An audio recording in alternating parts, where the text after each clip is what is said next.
जय हिंद। नमस्कार साथियों, कैसे हैं आप सभी लोग। उम्मीद करते हैं कि आप सभी लोग अच्छे होंगे। और साथियों, आप सभी लोग की तैयारी जो है बिल्कुल अच्छी तरीके से चल रही होगी। तो साथियों, आज के इस क्लास में हम सभी लोग जो है MPESB MP nursing officer sister tutor exam 2026 के लिए साथियों टॉप ऐसे इंपोर्टेड और चुनिंदे क्वेश्चन को देखेंगे जो कि आपके 15 मई के एग्जाम के लिए जो है काफी ही इंपोर्टेंट है। तो साथियों, यदि आपका भी एग्जाम 15 मई को ही है तो आपके लिए ये क्लास जो है साथियों रामबाण क्लास साबित हो सकते हैं। आप इस क्लास को बिल्कुल अच्छी तरीके से लास्ट तक देखिएगा और इस क्लास में दिए जाने वाले इन सभी क्वेश्चनों को आप अच्छी तरीके से जरूर याद कर लीजिएगा, जिससे कि आप जो है अपने एग्जाम में सभी क्वेश्चन को आसानी तरीके से बना पाएंगे। तो चलिए फिर क्लास को स्टार्ट करते हैं। उनसे पहले यदि आप इस चैनल पे पहली बार जुड़े हैं तो आप जो है इस चैनल को सब्सक्राइब कर लीजिए और सब्सक्राइब करके ऑल नोटिफिकेशन को भी ऑल पे दबा के जुड़ जाइए, जिससे कि जब भी कोई नई क्लास हो सबसे पहले क्लास का नोटिफिकेशन आपके पास पहुंच सके। तो आप इस चैनल को सब्सक्राइब कर लीजिए, साथ ही साथ आप जो है इस क्लास को भी लाइक जरूर कर लीजिएगा। तो चलिए क्लास को स्टार्ट करते हैं और देखिएगा क्वेश्चन क्या पूछा है। क्वेश्चन पूछा गया है कि भारत में राष्ट्रीय ग्रामीण स्वास्थ्य मिशन किस वर्ष जो है ना शुरू किया गया था। चलिए बताएंगे। ये सभी क्वेश्चन काफी इंपोर्टेंट और चुनिंदे क्वेश्चन है जो आपके एग्जाम में 100% ये सभी क्वेश्चन आपको देखने को मिलेंगे। और बताएंगे आप कि भारत में राष्ट्रीय ग्रामीण स्वास्थ्य मिशन किस वर्ष जो है शुरू किया गया था। तो याद रखेंगे यह शुरू किए गए थे 2005 में। ऑप्शन यहाँ पे 20 क्वेश्चन का सही जवाब है 2005 में। अगला प्रश्न देखेंगे। प्रश्न है कि प्रसव के बाद पहले 1 से 4 दिनों तक होने वाले स्राव को क्या कहते हैं। चलिए बताएंगे। तो प्रसव के बाद पहले 1 से 4 दिनों तक होने वाले स्राव को क्या कहते हैं। तो याद रखेंगे इसे कहते हैं लुचिया सेरोसा। ऑप्शन यहाँ पे बी जो है इस क्वेश्चन का यहाँ पे सही जवाब है। अगला प्रश्न देखिएगा। प्रश्न पूछा है मलेरिया नियंत्रण के लिए संशोधित कार्य योजना किस वर्ष जो है शुरू की गई थी। तो मलेरिया नियंत्रण के लिए संशोधित कार्य योजना किस वर्ष शुरू की गई थी। तो यह शुरू किए गए थे 1977 में। ऑप्शन ए हो जाएगा सही जवाब 1977 में। अगला प्रश्न देखेंगे कि सामान्य गर्भ अवस्था की अवधि कितने दिनों की होती है। तो सामान्य गर्भ अवस्था की अवधि कितने दिनों की होती है। तो सामान्य गर्भावस्था की जो अवधि है ये होते हैं 280 दिन का। ऑप्शन यहाँ पे 20 सही जवाब है 280 दिन का होगा। अगला प्रश्न देखेंगे कि डॉट्स कार्यक्रम किस बीमारी के इलाज से जो है ना संबंधित है। तो डॉट्स कार्यक्रम किस बीमारी के इलाज से संबंधित है। तो 5 नंबर क्वेश्चन का सही जवाब क्षय रोग से होगा। ऑप्शन यहाँ पे सी सही जवाब करेंगे, क्षय रोग से होगा। अगला प्रश्न देखेंगे। प्रश्न है नवजात शिशु का वजन कितने से कम होने पर उसे कम वजन वाला बच्चा जो है ना माना जाता है। चलिए बताएंगे। तो नवजात शिशु का वजन कितने से कम होने पर उसे कम वजन वाला बच्चा माना जाता है। तो याद रखेंगे यहाँ पे 6 नंबर क्वेश्चन का सही जवाब 2.5 किलोग्राम से कम होने पे माने जाते हैं। ऑप्शन बी सही जवाब है। अगला प्रश्न यहाँ पे है कि मिशन इंद्रधनुष भारत सरकार द्वारा कब शुरू किया गया था। तो याद रखेंगे कि मिशन इंद्रधनुष भारत सरकार द्वारा कब शुरू किया गया। तो ये शुरू किए गए थे 25 दिसंबर 2014 को। ऑप्शन ए यहाँ पे सही जवाब है 25 दिसंबर 2014 को। अगला प्रश्न देखेंगे। प्रश्न है गर्भाशय की ऊंचाई नाभि के स्तर पर गर्भावस्था के किस सप्ताह में होती है। तो गर्भाशय की ऊंचाई नाभि के स्तर पर गर्भावस्था के किस सप्ताह में होती है। तो 8 क्वेश्चन का सही जवाब 20वें सप्ताह हो जाएंगे। ऑप्शन यहाँ पे 20 क्वेश्चन का सही जवाब है। अगला प्रश्न देखेंगे। प्रश्न है और प्रश्न क्या पूछा है आपसे कि यौन संचारित रोग के उपचार के लिए कीट 1 का रंग जो है क्या है। तो यौन संचारित रोगों के उपचार के लिए कीट 1 का रंग क्या है। तो 9th क्वेश्चन का सही जवाब ऑप्शन यहाँ पे सी हो जाएंगे, ग्रे हो जाएंगे। ऑप्शन सी सही जवाब है। अगला प्रश्न है नवजात शिशु के शारीरिक स्थिति के मूल्यांकन के लिए इस्तेमाल किए जाने वाले अपगार स्कोर जो यहाँ पे में अधिकतम अंक कितने होते हैं? तो नवजात शिशु के शारीरिक स्थिति में मूल्यांकन के लिए इस्तेमाल किए जाने वाले अपगार स्कोर में अधिकतम अंक कितने होते हैं? तो इनमें होते हैं कुल 10। ऑप्शन यहाँ पे बी करेंगे, 10 होते हैं। चलिए अगला प्रश्न देखेंगे। प्रश्न है कि भोर समिति ने अपनी रिपोर्ट किस वर्ष जो है प्रस्तुत की थी? तो याद रखेंगे भोर समिति ने अपनी रिपोर्ट किस वर्ष प्रस्तुत की थी? तो 11th क्वेश्चन का सही जवाब ऑप्शन यहाँ पे जो है यहाँ पे बी हो जाएंगे 1946 में। ऑप्शन बी सही जवाब है, 1946 में होगा। अगला प्रश्न देखेंगे। प्रश्न है गर्भवती महिला को गर्भावस्था के दौरान प्रतिदिन कितनी अतिरिक्त कैलोरीज की आवश्यकता होती है?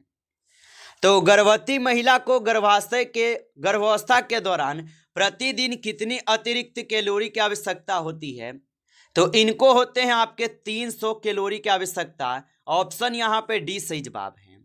अगला प्रश्न यहाँ पे है कि संशोधित राष्ट्रीय क्षय रोग नियंत्रण कार्यक्रम में बलगाम की जांच के लिए कितने नमूने लिए जाते हैं? तो याद रखेंगे इनमें 2 नमूने लिए जाते हैं। ऑप्शन बी हो जाएगा सही जवाब, 2 नमूने। अगला प्रश्न देखेंगे कि क्यूकनिंग का अर्थ क्या है? चलिए बताएंगे।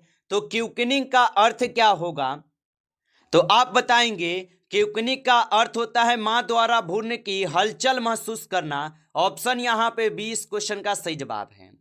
अगला प्रश्न देखेंगे। प्रश्न है कि मानव शरीर की मास्टर ग्रंथि कौन सी है? चलिए बताएंगे। और आप अभी तक इस क्लास को लाइक नहीं किए हैं तो इस क्लास को एक बार आप लाइक कर लीजिए। नए जुड़े हैं चैनल पे तो चैनल को भी सब्सक्राइब करके ऑल नोटिफिकेशन को भी ऑल पे दबा के जुड़ जाइए, जिससे कि जब भी कोई नई क्लास हो सबसे पहले जो है क्लास का नोटिफिकेशन आपके पास पहुंच सके। तो आप इस चैनल को सब्सक्राइब कर लीजिएगा। और बताएंगे कि मानव शरीर की मास्टर ग्रंथि कौन सी है? तो यहाँ पे इस क्वेश्चन का सही जवाब पीयूष ग्रंथि हो जाएगा। ऑप्शन ए सही जवाब है। चलिए अगला क्वेश्चन देखेंगे। क्वेश्चन है कि नवजात अवधि की मानक अवधि क्या है? तो नवजात अवधि की मानक अवधि क्या है? तो नवजात अवधि की मानक अवधि हो जाएगा पहले 28 दिन। ऑप्शन यहाँ पे 20 क्वेश्चन का सही जवाब है, पहले 28 दिन। अगला प्रश्न देखेंगे। और प्रश्न है कि बाएं अलिंद और बाएं निलय के बीच का वल्ब कौन सा है? तो बाएं अलिंद और बाएं निलय के बीच का वल्ब कौन सा है? तो 18 क्वेश्चन का सही जवाब ऑप्शन यहाँ पे बी है। ऑप्शन यहाँ पे बी हो जाएगा सही जवाब। चलिए अगला प्रश्न लिखेंगे। प्रश्न यहाँ पे पूछा गया है आपसे। और प्रश्न है निम्नलिखित में से कौन सी स्थिरता की एक जटिलता है? चलिए बताएंगे। तो निम्नलिखित में से कौन सी स्थिरता की एक जटिलता है? तो यहाँ पे 90 नंबर क्वेश्चन का सही जवाब ऑप्शन यहाँ पे बी है। ऑप्शन बी को आप सही जवाब करेंगे। चलिए अगला प्रश्न देखेंगे। प्रश्न पूछा है और प्रश्न क्या पूछा है कि यदि रक्त आधान की प्रक्रिया होती है तो सबसे उपयुक्त नर्सिंग कार्रवाई क्या है? तो यदि रक्त आधान की प्रक्रिया होती है तो सबसे उपयुक्त नर्सिंग कार्रवाई क्या है? तो यहाँ पे हो जाएंगे तुरंत आधान रोके। ऑप्शन यहाँ पे बी सही जवाब है, तुरंत आधान रोके। अगला प्रश्न देखेंगे। प्रश्न है कि लोचिया रुब्रा आमतौर पर प्रसव के बाद कितने दिनों तक देखा जाता है? तो लोचिया रुब्रा आमतौर पर प्रसव के बाद कितने दिनों तक देखा जाता है? तो याद रखेंगे ये देखे जाते हैं 1 से 4 दिनों तक। ऑप्शन ए हो जाएगा इस क्वेश्चन का यहाँ पे सही जवाब। आप अच्छे से इनको याद रखेंगे। चलिए अगला प्रश्न देखेंगे। प्रश्न है कि पटेला रिफ्लेक्स की जांच के लिए जो है किस उपकरण का उपयोग किया जाता है? तो पटेला रिफ्लेक्स के जांच के लिए किस उपकरण का उपयोग किया जाता है? तो 22 नंबर क्वेश्चन का सही जवाब ऑप्शन यहाँ पे बी हो जाएंगे। ऑप्शन यहाँ पे बी सही जवाब है।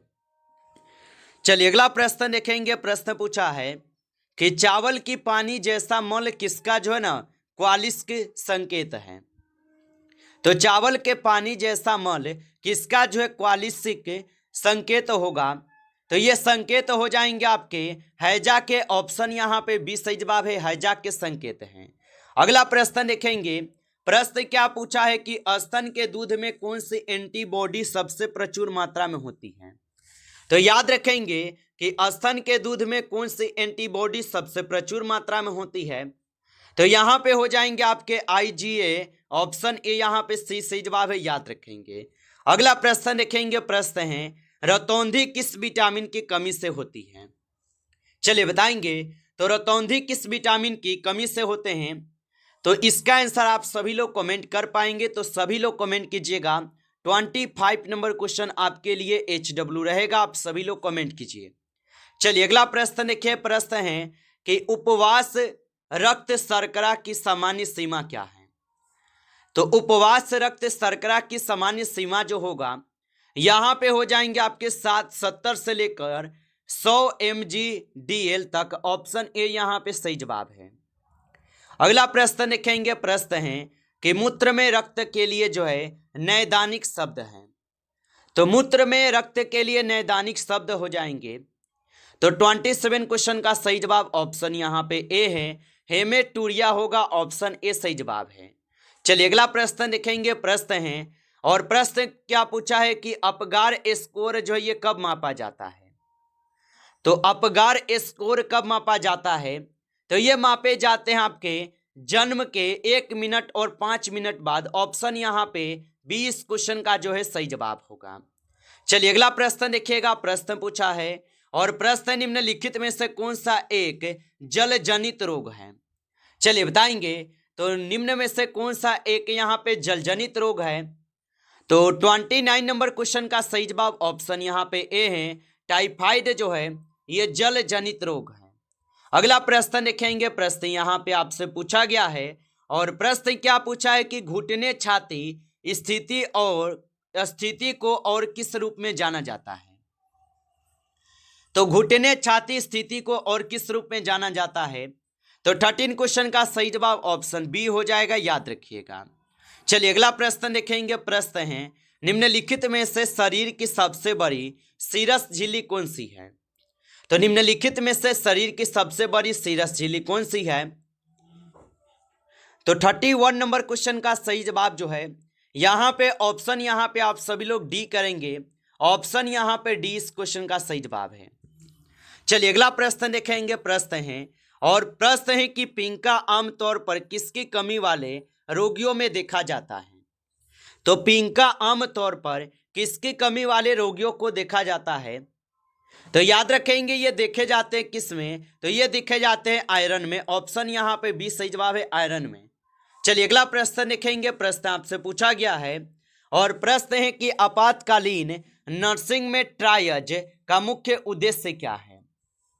तो आपातकालीन नर्सिंग में ट्रायज का मुख्य उद्देश्य क्या है।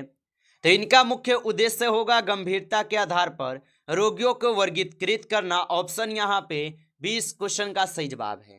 चलिए अगला प्रश्न देखेंगे, प्रश्न है निम्नलिखित में से कौन सी एक एंटीपायरेटिक दवा है। चलिए बताएंगे आप, तो निम्नलिखित में से कौन सा एक एंटीपायरेटिक दवा होगा। तो यहाँ पे हो जाएंगे आप सभी लोग का कौन, तो पैरासीटामोल हो जाएगा, ऑप्शन ए सही जवाब है। चलिए अगला प्रश्न देखेंगे, प्रश्न पूछा है कि प्रसव के पहले चरण की विशेषता क्या है। तो प्रसव के पहले चरण की विशेषता क्या होगा। तो प्रसव के पहले चरण की जो विशेषता होगा यहाँ पे हो जाएंगे आप सभी लोग का गर्भाशय ग्रीवा का फैलाव, ऑप्शन यहाँ पे 20 क्वेश्चन का सही जवाब है। नमस्कार साथियों, इस क्लास में जो है टॉप 35 क्वेश्चन थे जो काफ़ी इंपॉर्टेंट क्वेश्चन थे। साथियों यदि आपको क्लास अच्छा लगा हो तो इस क्लास को एक बार आप लाइक कर लेंगे। नए जुड़े हैं आप इस चैनल पे तो चैनल को सब्सक्राइब करके ऑल नोटिफिकेशन को भी ऑल पे दबा के जुड़ जाइए, जिससे कि जब भी कोई नई क्लास हो सबसे पहले क्लास का नोटिफिकेशन आपके पास पहुंच सके। तो आप इस चैनल को सब्सक्राइब कर लीजिएगा। चलिए फिर मिलते हैं आपसे एक नेक्स्ट टॉपिक के साथ नेक्स्ट क्लास में। तब तक के लिए जय हिंद, जय भारत।